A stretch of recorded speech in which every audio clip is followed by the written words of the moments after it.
Rome had been punished, and by the king of the gods themselves nonetheless. A lightning bolt had struck Tullius Hostilius' palace and burnt it to the ground. Jupiter had taken offense with Rome's third monarch and his impious ways.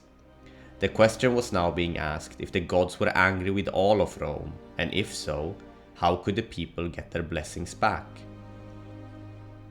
During both Romulus and Numa, the first and second kings respectively, it had been felt that the gods were always on the Roman side.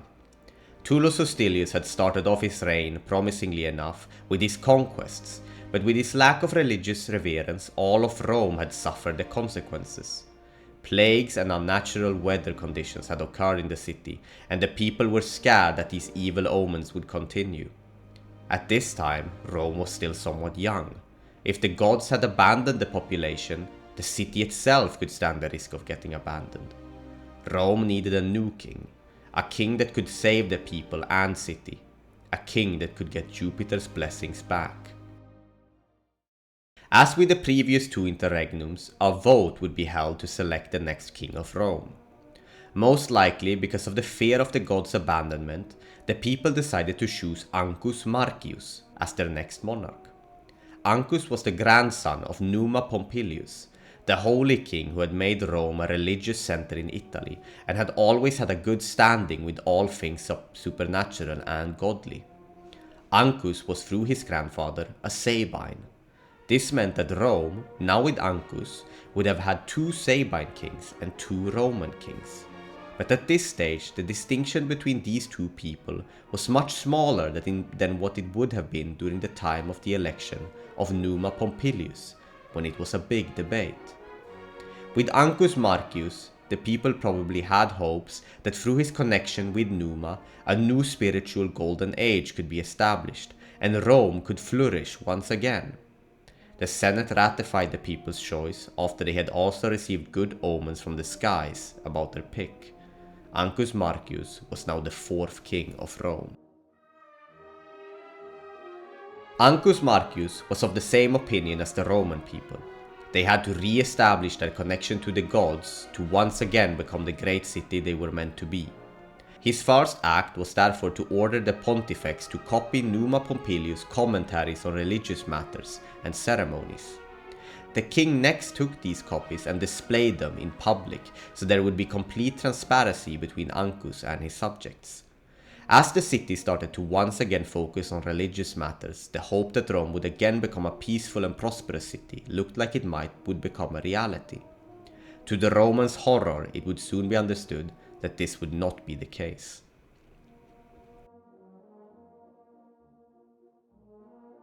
The Latins of Latium, Rome's brother peoples, which Aeneas and his Trojan followers had mixed with and created the Roman people, had under Tullus Hostilius had a treaty of peace in place. Tullus had been a warmonger and always radiated strength and power from his seat as king. The Latin cities had therefore stayed neutral and quiet under his reign, even though they were angry at his destruction of Alba Longa. Now that Ancus was king, an outspoken man of peace and religion, the Latins saw their chance to expand their own influence in central Italy and avenge the destruction of their brother city. The Latins began to raid Roman territory, and when Ancus demanded an explanation and restitution for the damage caused, all he received back was a haughty answer. The Latins believed that all the Roman king would do was to stay and pray at his altars and shrines, but they were wrong. Ancus Marcius was no Numa.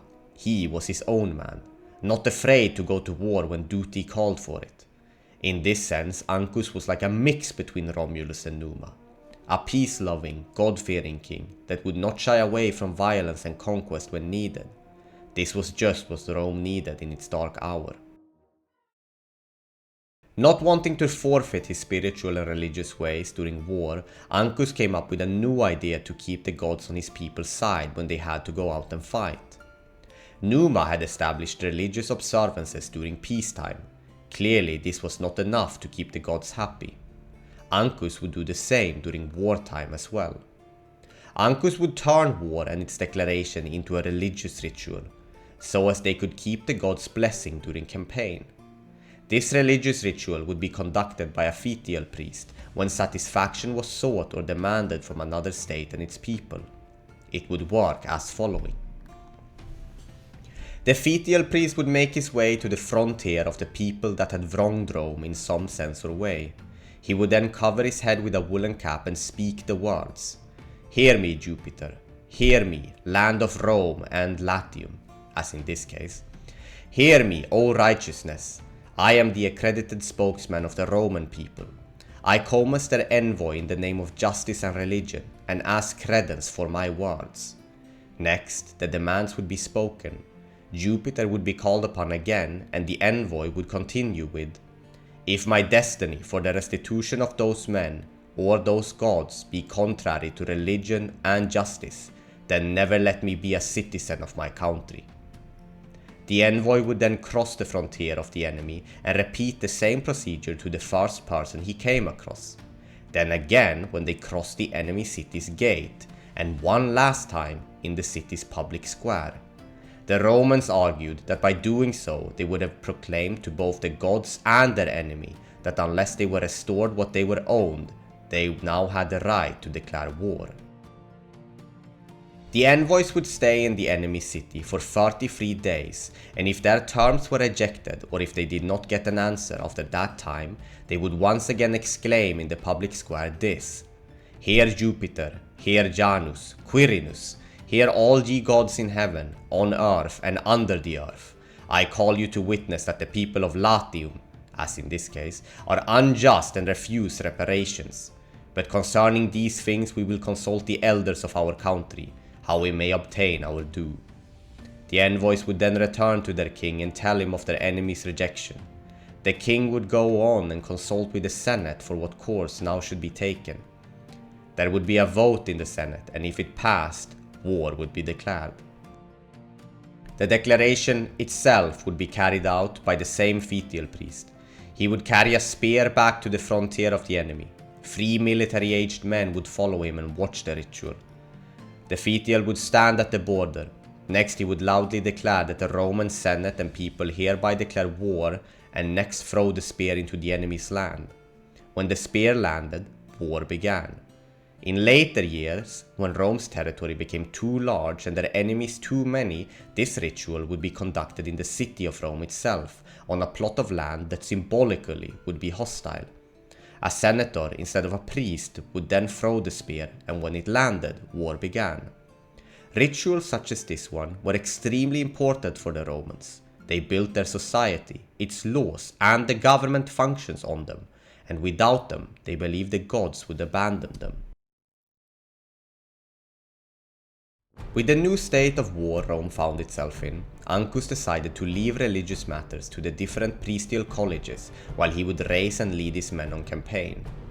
The Roman king first marched to the Latin city of Politorium, which he subsequently took by an assault.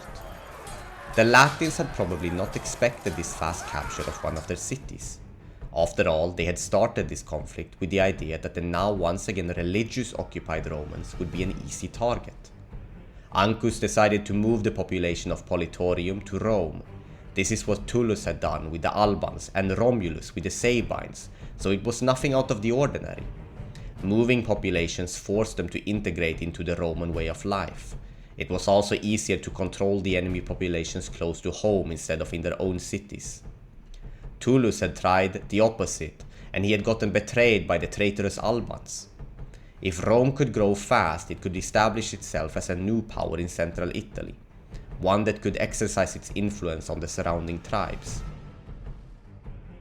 The Latins were settled on the Aventine Hill. The city now had 4 populated hills: the Palatine for the Romans, Capitol for the Sabines, Caelian for the Albans, and now the Aventine for the Latins. The population of the Aventine would grow fast because shortly after, the Romans also captured the town of Telenae and Ficana and moved some of their populations back to their own city as well. Politorium, now being abandoned, soon got reoccupied with some more Latins. This new population continued to wage war against Rome and hoped for better fortune than the previous inhabitants. Fortune did in fact not smile upon them, and Rome once again took the city, but this time with winning a pitched battle outside the walls. Not wanting it to become a refugee for his enemies, Ancus now decided to raze the city. The war continued to rage, and the Latins took a town called Medulia, which had Roman colonists in it.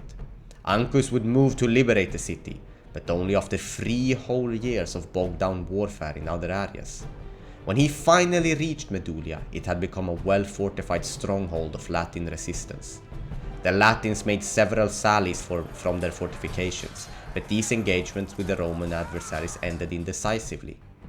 Ancus, however, after some time managed to coerce the Latins of Medulia into a pitched battle, which the Romans, now being veterans from both Tullus and Ancus's campaigns, won easily. Ficana, taken 2 years earlier, started resisting Rome's might once again. Ancus took the city, but was not as lenient as the previous time. Ficana would be razed to the ground and the entire population moved to Rome. After the fall of Ficana, Rome and the Latins would fight 2 major pitched battles. In the first one, no side could gain the upper hand, and both fell back to their camps after fighting for an extended period of time. In the second of the 2 battles, Rome were victorious and chased their enemies back to their camp. After the pitched battles, the war would slow down, with the only engagements being small incursions by war bands into enemy territories, mostly in the form of raids. The Romans used a tactic in which they were hidden in fortified strongholds and would come out in surprise attack on Latin raiders. It would prove to be highly successful. At this time, the Fidenaes would revolt against the Romans. This was the city that had revolted against Tullus Hostilius in his war against Veii. The Fidenaes started ravaging the Roman-controlled land surrounding their city. When Ancus marched against them and encamped outside their walls, the Fidenaean leadership acted like they had done nothing wrong. They told Ancus that some other raiders had ravaged his lands, and that they would start an investigation into what exactly had occurred. This so-called investigation was of course just a ploy to gain time for the revolters to contact the Latins and ask for help. Ancus soon realized what the Fidenaeans were doing and started making moves to take the city. The Roman soldiers were ordered to build siege equipment, but more importantly, to also start digging tunnels under the city walls. After this, Ancus took part of his army to the opposite side of Fidenae and started assaulting it with his newly constructed equipment. At the same time, the rest of his army was going through the tunnels and dug through the last part of it into the city. These men opened the city gates from the inside and a slaughter of the revolters began. They soon surrendered. Fidenae had fallen to the Romans for a 3rd time. Ancus gathered the surviving revolters and put their leaders to death. He also allowed his soldiers to plunder the city of all its valuables, as an example that standing against the might of Rome would never be profitable. At the same time as Rome was in continuous warfare with the Latins and Fidenaeans, the Sabine tribes had also led an incursion into their border territories. Ancus scoured the borderlands for the Sabine army camps, and after finding it with the help of informers, he ordered his infantry to assault it at the same time as he sent the Roman cavalry to attack the enemy's foraging parties. Striking the Sabines like this in 2 places at once made them flee back into their own lands once again, and shortly after sued for peace. Ancus, still being in conflict with the Latin cities, accepted the truce as his armies were needed more elsewhere. The war with the Latins continued for some time, but they were now so broken by continuing setbacks and losses against the Romans that they could no longer conduct any more campaigns. The Roman would take a well-earned rest, but not for long. Sometime after the war with the Latins, Rome's current nemesis, the city of Veii, which both Romulus and Tullus Hostilius had fought against, began conducting raids into their lands. Ancus, probably wishing he would have ruled under more peaceful times, once more raised his armies and called for auxiliaries to march to war. The Etruscans of Veii took their army and crossed the Tiber near Fidenae. Ancus, again using his cavalry to much success, sent his horsemen to occupy all roads surrounding the encamped Etruscans. The Etruscans, now being surrounded, understood that the only way forward would be to win a battle against the Roman forces. The two sides drew up their lines, but the Romans were now so used to warfare that they won the day easily, took the enemy camp and threw the Etruscans back into their own lands. After his victory, Ancus returned to Rome and held a triumph. The conflict with the city of Veii was not over though, because 2 years later they would send a demand that Rome had to cede some salt works that Romulus had conquered during his war with them. Ancus of course refused the demand and once more made war against Veii. The Romans marched to the salt works to defend them. After intercepting the Etruscan army, they fought a battle with them again, won against them again, and made peace with them again. For the Romans, it seemed like war would never leave them alone. When the Romans had finished their conflict with Veii, another one would start with an as of yet new enemy. A robber band of Volscians had crossed into Roman-held territory and wreaked havoc. The Volscians were a collection of tribes south of the Latins. They spoke their own language, which was part of the now extinct Sabellic language family. As a people, they had connected with their surroundings, which had formed a culture with both Latin and South Italic elements. They worshipped their own god called Declunus, but would later also incorporate a lot of Latin religious practices and cults into their own pantheon. The band of robbers that had entered Roman territory were not connected to any one of the Volscian settlements. They were probably just an independent band that had come looking for booty. Ancus Marcius did not care about this fact and still decided to march his army into Volsci territory and ravage the land, taking much plunder. The Romans moved against the city of Velitrae. They had gotten information that this city was hiding some of the gang members who had raided Rome's land. They surrounded the city with a ditch and palisades and began preparations for an assault. The Volscians, knowing that Ancus controlled the surrounding lands, so no help would arrive, sent out their elders who promised to pay for the damages the robber bands had caused and to hand over the guilty party. After following through with their promises, Ancus offered them a treaty of friendship and peace, which Velitrae gladly accepted. After winning over all his enemies, Ancus returned with his army to Rome, where he would finally have a chance at ruling during some long-awaited peacetime.